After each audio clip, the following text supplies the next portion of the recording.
everyone. Thank you guys for coming out today on this beautiful Saturday afternoon.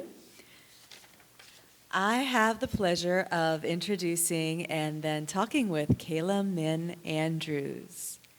Kayla Min Andrews has been published in the Massachusetts Review, Lit Hub, Kagabi, and elsewhere. She was nominated for a Best of the Net and was a finalist in the Tennessee Williams Festival's Very Short Fiction Contest. She's an MFA candidate in fiction at Randolph College and is working on a novel. She lives in New Orleans, Louisiana. We are here today to talk with her about The Fetishist. Andrews assisted Putnam on the posthumous publication of her mother's novel, The Fetishist, including editing the manuscript. We'll talk all about that and some of the details of this book. I will warn you right now, I don't do spoilers, so we'll go not deep into plot. Welcome, Kayla. Thank you. Okay, I would actually love to hear you read from this novel. Do you have a favorite passage you'd like to share with us? I'd love to, yeah. I'd love to read a short passage from the book and then maybe finish with a super short passage from the afterword that I wrote about my mother. Okay, I'm going to read from the novel. Johnny Appleby had been the first, senior to her freshman, clarinet to her cello.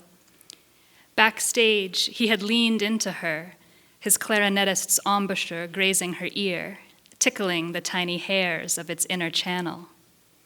Oriental girls are so sexy, he had whispered, and walked away, never to utter another word to her again.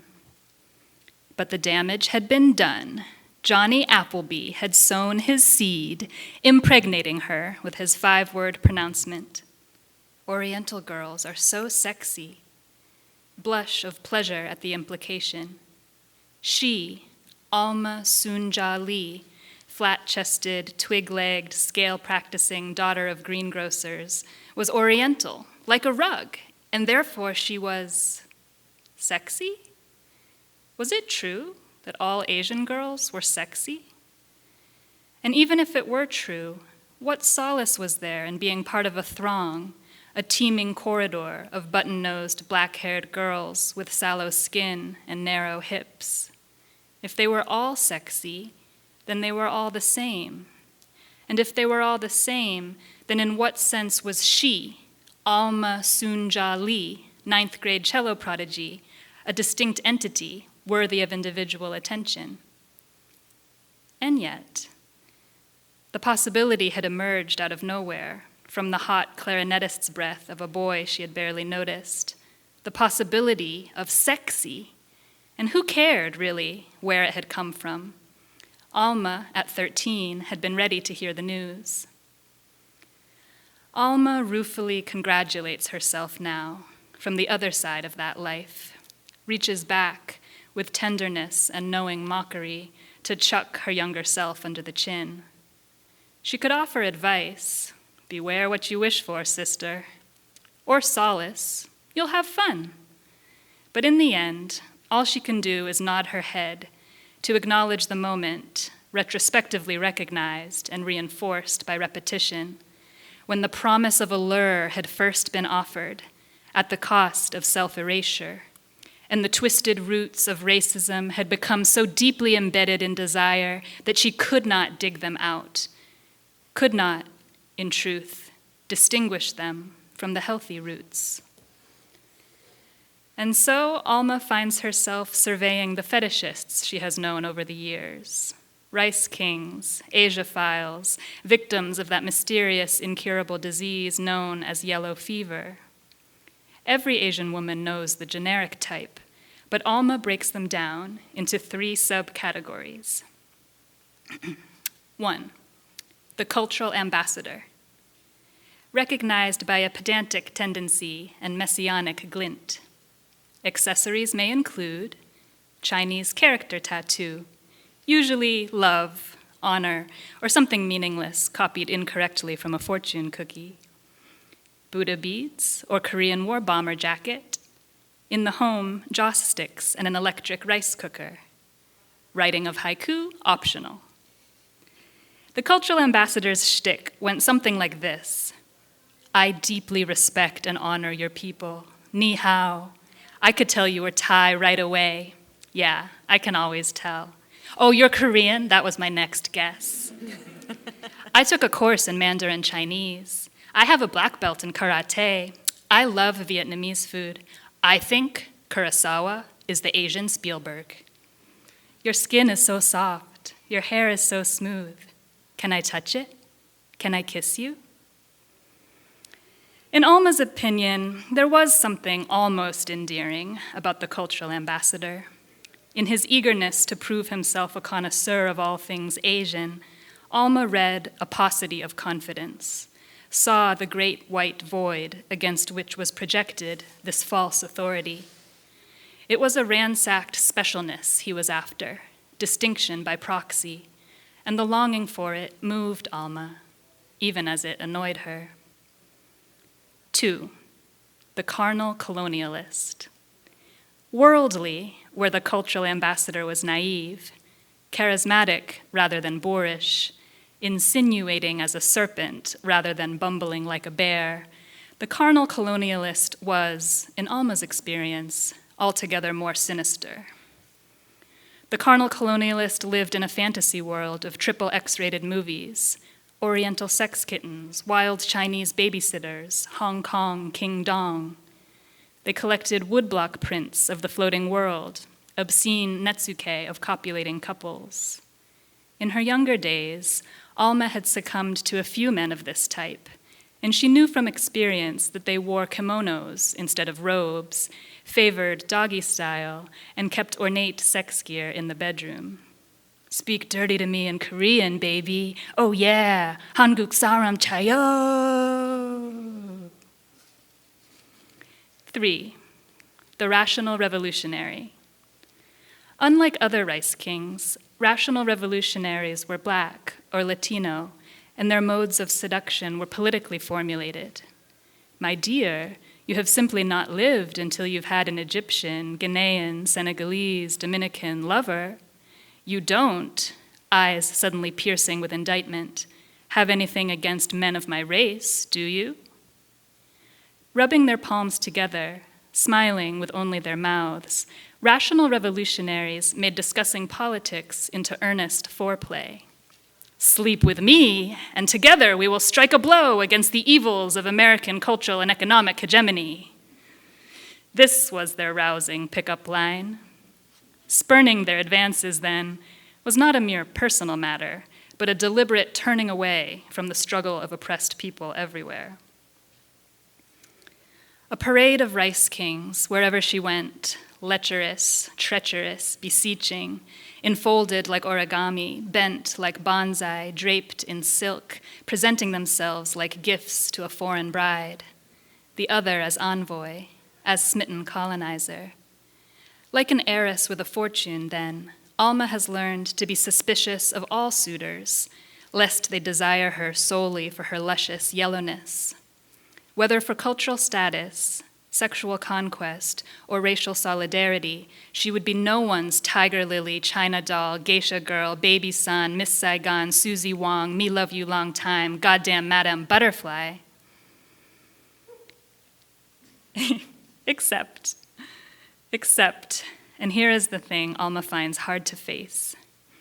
Echoing all the way back to Johnny Appleby in 9th grade, there is a part of her that believes she is, in fact, all these things, that this is what she has to offer.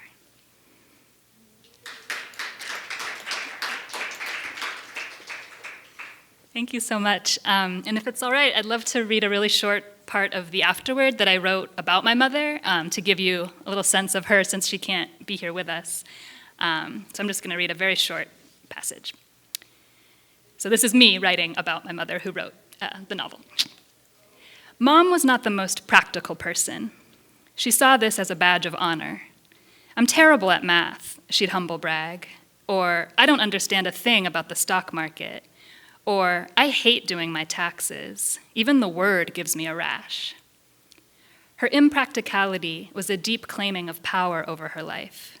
Mom knew how she wanted to live, and she would not, for a second, allow anyone to shame her for it or distract her from her priorities. She desired a wild and precious life devoted to art.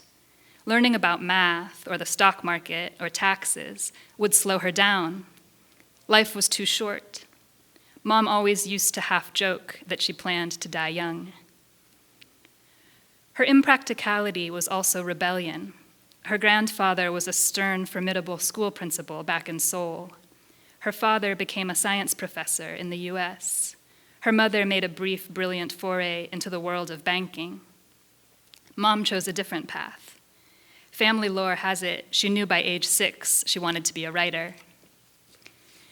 Her rebellion stems from a family tragedy. Mom had a younger brother who was born with health problems and died as a toddler when Mom was 4. Her parents were stoic in their grief, immigrants in a small town in upstate New York, far from extended family. Mom's childhood included isolation, silence, and unacknowledged sorrow. And so, she was called to creative writing, a way to break silences. I think many writers are driven by a terror of important things going unsaid. Mom liked to repeat the oft-quoted last words of Socrates before his execution: "The unexamined life is not worth living." Impracticality, rebelliousness, and the final ingredient, stubbornness. I think Mom shared this trait with all writers. Non-writers sometimes point out that creative writing is difficult to do well, unlikely to ever pay much, and doomed to heaps of failure and rejection. They're not wrong. So our only defense is to be stubborn as hell, to simply insist, as Mom did, that yes, I will drudge up my most painful memories to turn them into stories. Yes, I will devote years to this without any guarantee of recognition. Damn right, and no one can stop me. Thank you. Thank you so much for opening that way, Kayla. It's so beautiful to hear you not only read those words, but to hear you talk about your mom. So I think I'm going to go to sort of the end of my questions. Since you read from the epilogue, I'm going to ask you a couple questions about things you said in it. Great. All right, so page 147 of this book, there's the ending of one of the chapters, and it says, "This, she thinks, a thought she will not consciously retain, though the feeling will come back to her. This is happiness, right now, in this moment. Here it is." And I read those lines, and my brain goes to Michael Cunningham's The Hours, right? It had seemed like the beginning of happiness, and Clarissa was shocked to learn all those years later that it was happiness, this moment. So then I get to the epilogue, and you mentioned reading that book with your mother, and I was like, yeah! Is Cunningham's work a big impact on her writing? Yeah, I mean, she was a stylist, as Cunningham is, so those like beautiful, smooth, elegant sentences, like the attention to every word. Yeah, we read we read Mrs. Dalloway, and then we read The Hours. Yeah, I mean, it was a book Mom loved. That's really cool. And I also want to ask about the music she loved, because you can tell Katherine Min loved music. And Katherine Min loved music that most people wouldn't put together. Most of the characters are musicians in this book. I'm not going to give away any spoilers by saying this. Some are classical musicians and some are punk. Typically, those two things wouldn't go together in a book, but she does it seamlessly. And she also has that beautiful scene about how going to a live show is transcendence. Like, I go to a lot of live music, and I was like, that's the only time I've ever seen someone actually get it right in writing about like what it feels like to be at a show and have that moment where you just kind of come out of body, you know? So what was the soundtrack in your household growing up? I mean, yeah, eclectic, a little bit of everything, and including things that aren't really here, like musical soundtracks.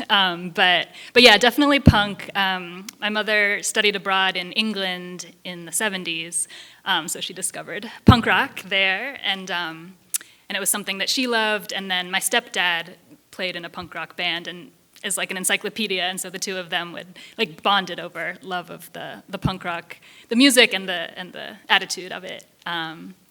Classical, I mean, a little bit. I don't remember a ton growing up, but I know Mom did a ton of research because 2 of the main characters are classical musicians, and so she definitely talked to a lot of classical musicians. And I love what you said about that feeling of being at a live show.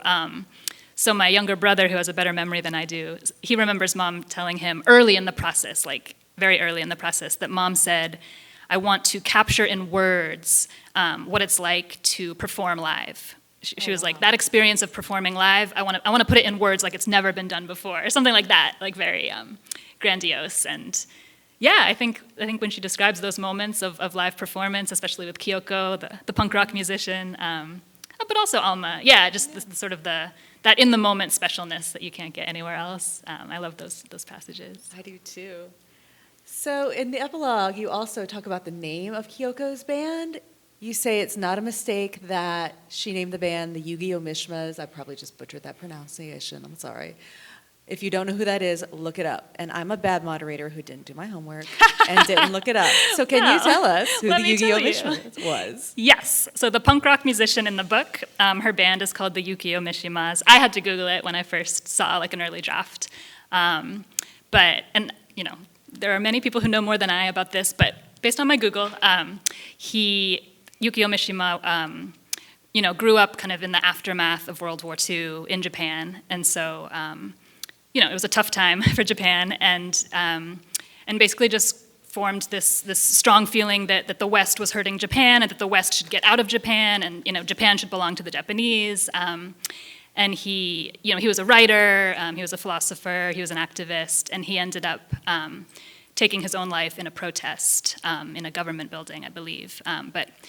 But his whole thing was like, Western influence is ruining Asia, basically. And the character of Kyoko, you can see why she would choose that name for her band, and kind of that anger at the white man in a way. And it's like connected to that character's approach to art, I would say. Like, to me, something really beautiful in the book is that you have a younger musician who, she's all about punk rock, she's all about her Japanese roots, she's angry, and that's one like perfectly valid response to being an artist of color, to being a female artist, right? And the canon tends to be so Western and so male, and so like you could get angry and sort of like try to do your own thing and give it the middle finger, or you could be like Alma, the classical cellist, the Korean American classical cellist who has a different approach, and who is studying the canon and classical music. A lot of classical music is about these composers that we put up on a pedestal who tend to be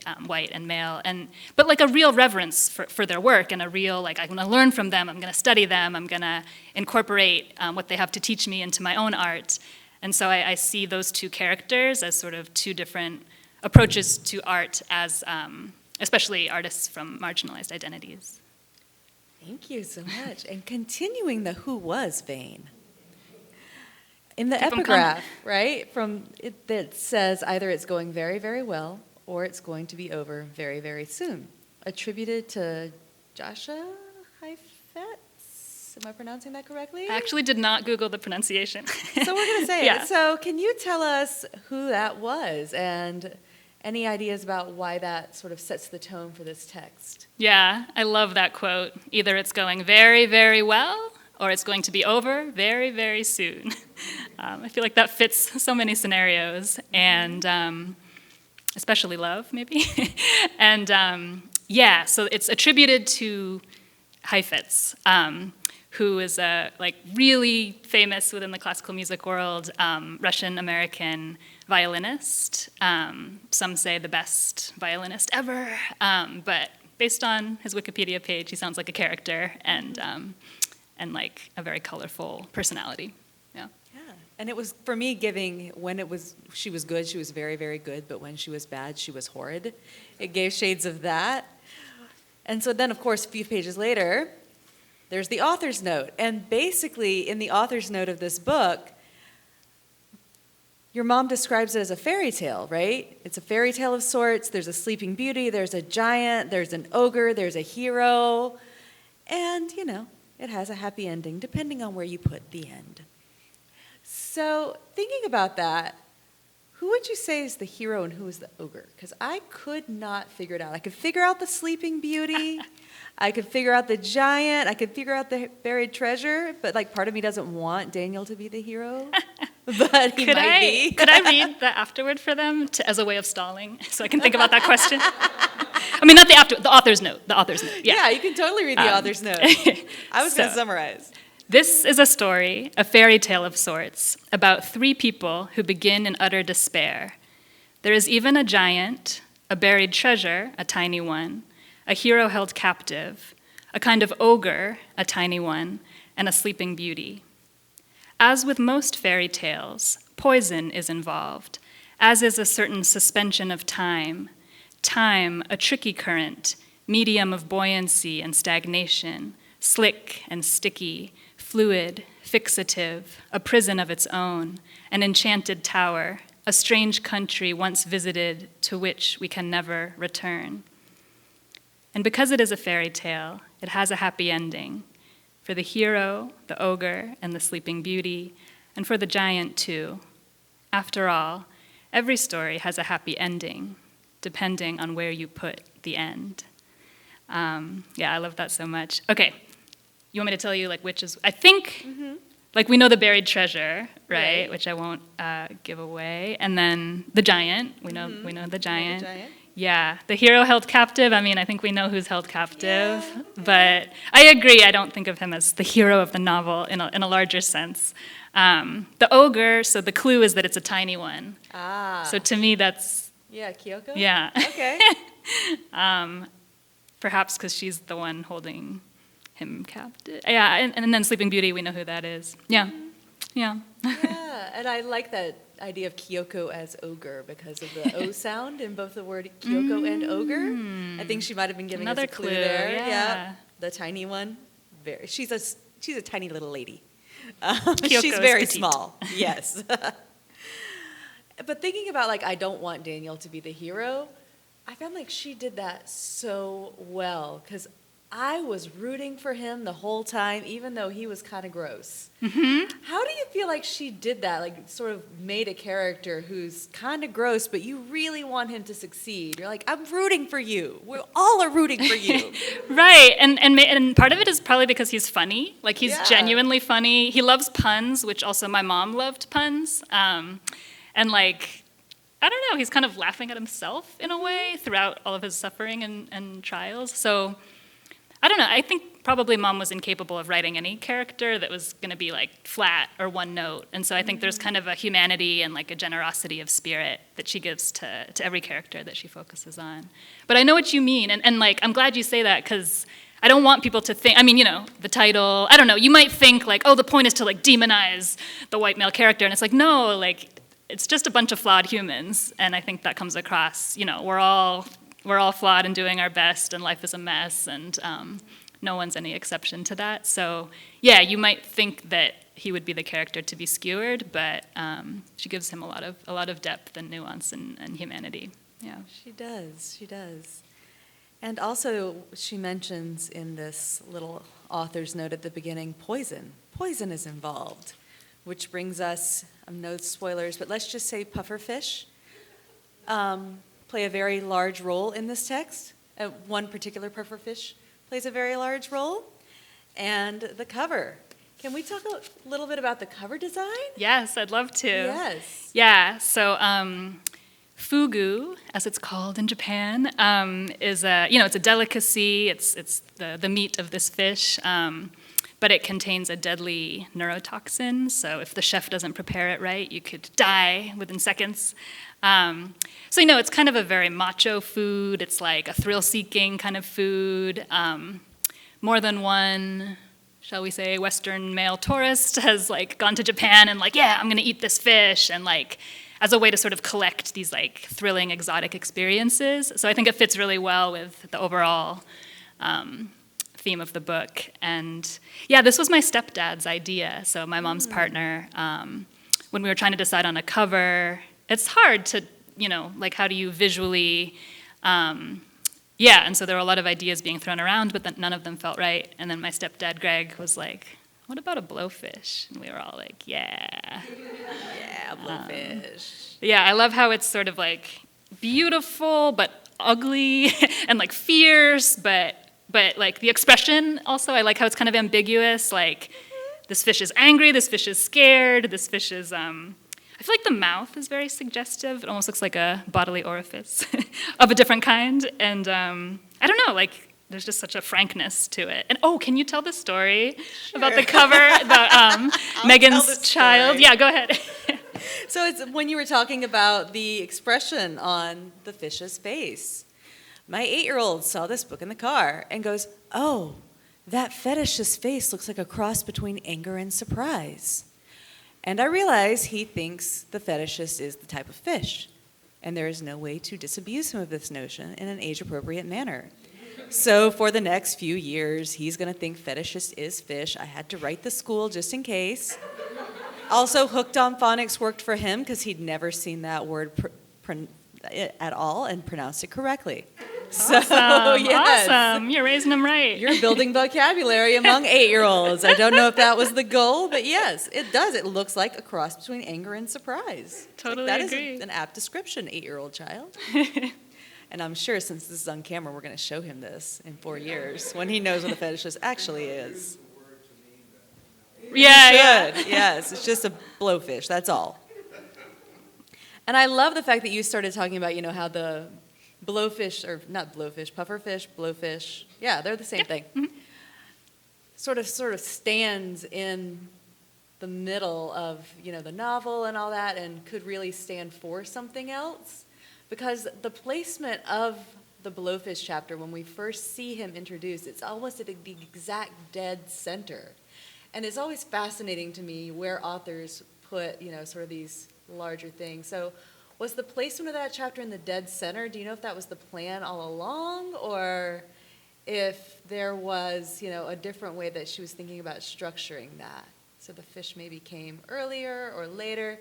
Because I read a lot into the fish since he was in the middle of the book, not going to lie. I will usually pick what's in the middle and be like, aha, what's at the heart of the book? And in this case, the heart of the book is the blowfish.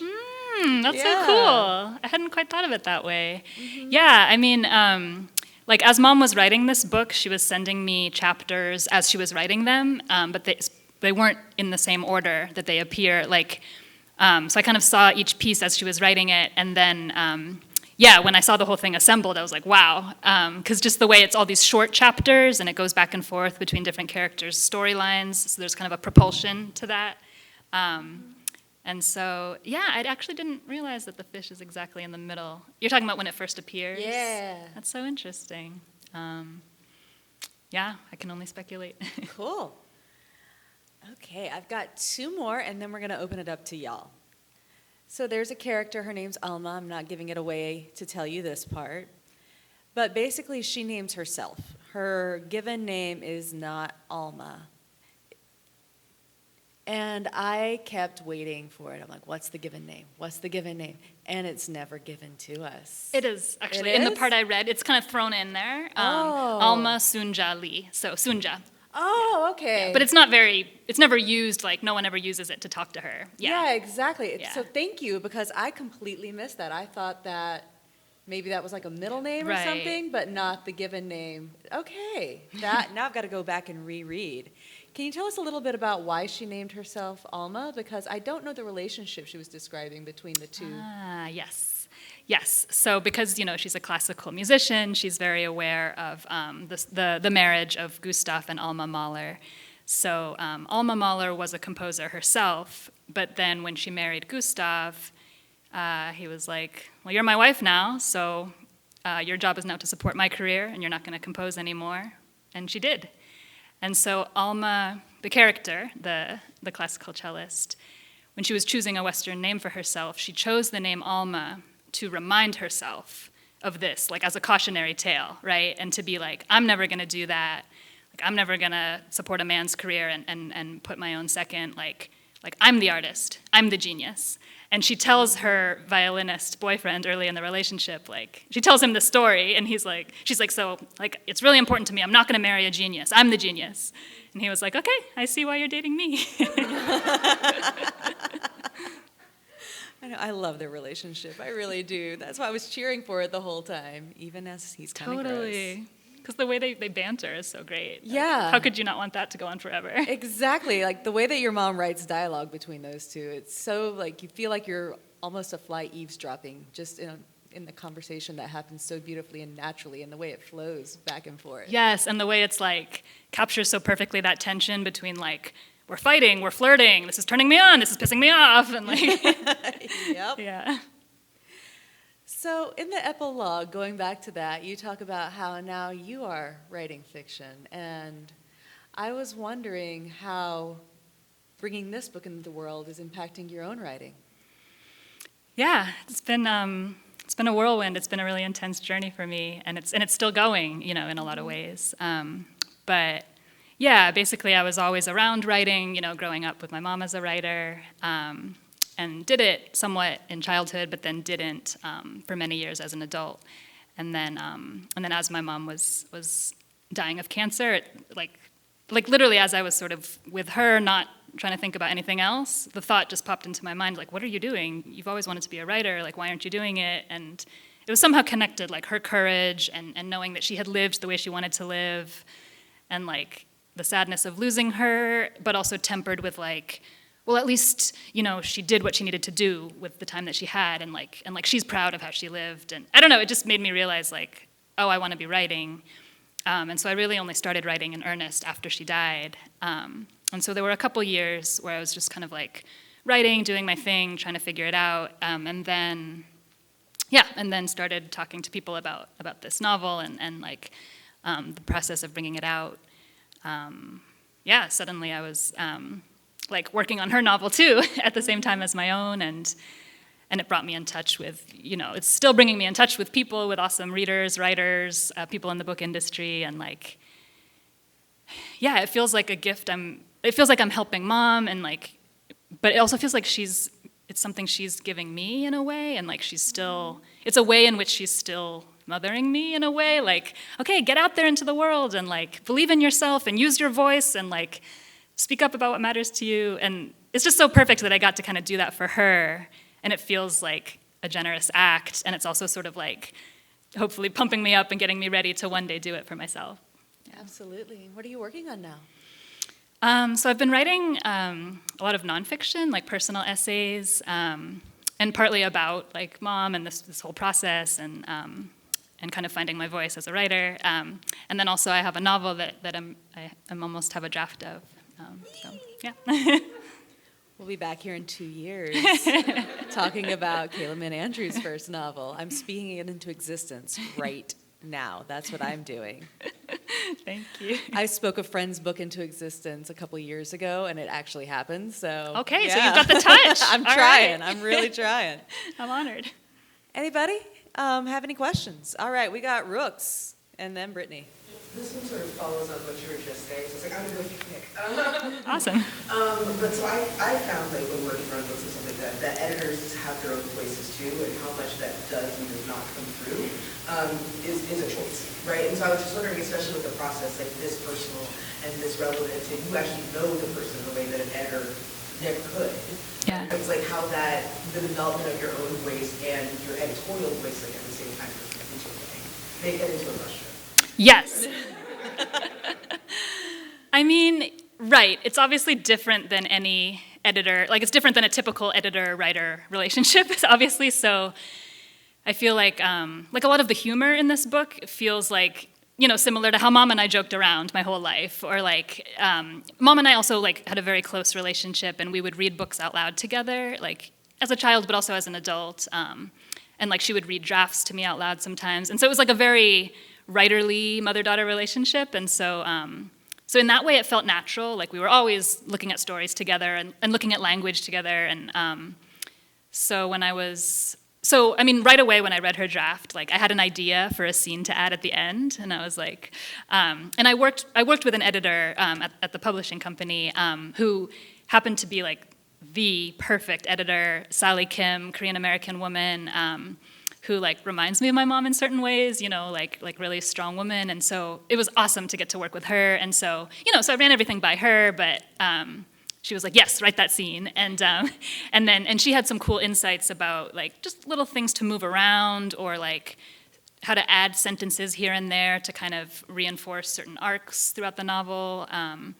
And so like with her input, like with her ideas and my ideas, and then I got to actually write and add sentences, and it felt so intuitive because it sort of felt like a lot of my mom's sensibility was in me, I guess. And so actually working on it, when I was actually doing the edits, adding sentences, adding a couple scenes, it felt like hanging out with her. It was really like beautiful, but sad in a way. It was like, oh shit, she's like really gone, but also I'm really here, like with her words, like with her humor.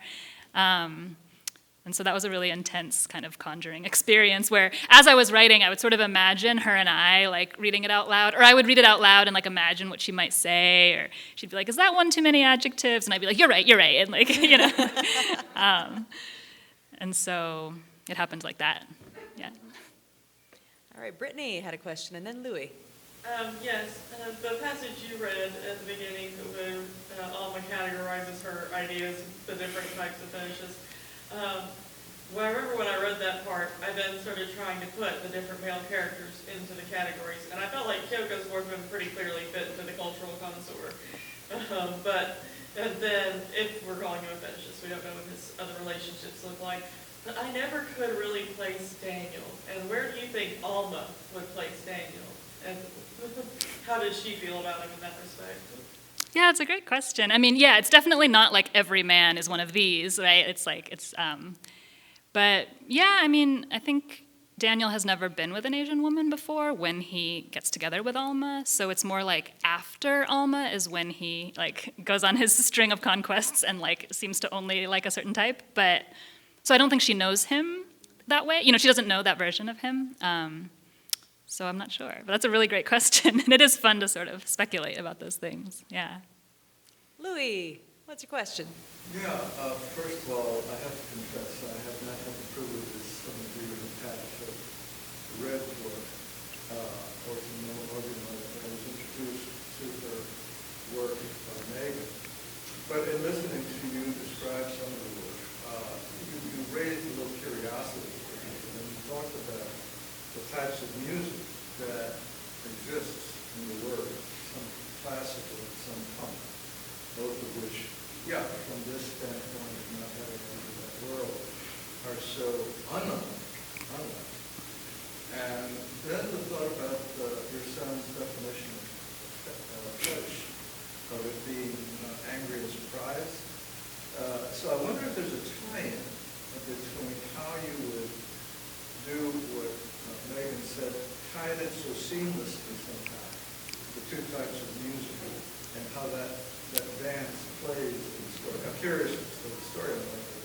Yeah, no, that's a great question. I really feel like the soundtrack of the book is like classical, strings, la la la, and then like rah, punk, and then back to the classical, refined, la la la, like violin and cello, right? It's so rich and beautiful, and then like the electric guitar, and so I think those are the two tones that are happening in the book, and I think they're connected by like the pursuit of art making, like all of the main characters are artists, and like the passion and the anger and the ecstasy and the release that goes into making, in this case, music, but that Mom knew from making, from writing. And, Alma and Kyoko as the two female leads are both, art is what gives their life meaning, it's their purpose, it's what drives them, and so that's maybe the connection. And so sort of their passion as women and their anger and their ecstasy is sort of like reflected in these two different forms. And with the chapters, the short chapters jumping back and forth, it kind of gives that visual sense. Like if this were a movie, right, it would be like la la la la la, da da da da da,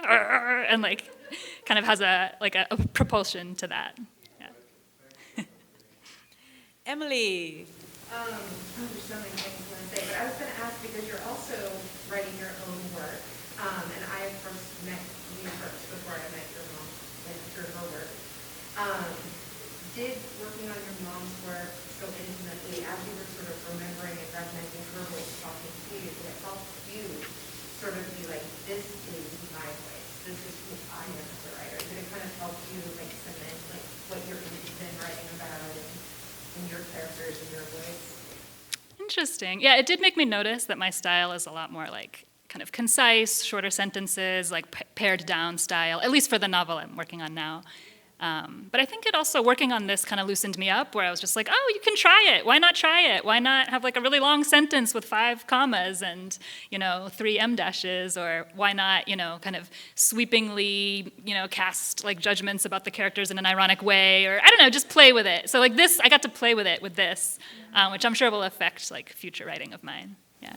It's so like Baroque in a lot of ways, like thinking of the music, but also it just has so many elements that are like so distinct and vibrant that you would put together, similar to the classical and the classical. And I was going to say, if you're comfortable talking about it, your mom was also writing essays, and is that something that you guys are talking about bringing out to the world as well? Yeah. My mom wrote this book entirely before she got sick, and then as soon as she got diagnosed with terminal cancer, she was like, I want to write nonfiction, which she had never done before. She was like, I need to understand myself before I die, and so she switched to personal essays in 2014, and she was writing those essays right up until she died, like almost literally, like in the hospice center, like in the hospital bed. So definitely want to get those published next. Yeah. And one thing that Kayla says about her mom in the epilogue is that her mom always wanted her to embrace her own badassery. So y'all, can we please give it up for the badass that is Kayla Min Andrews?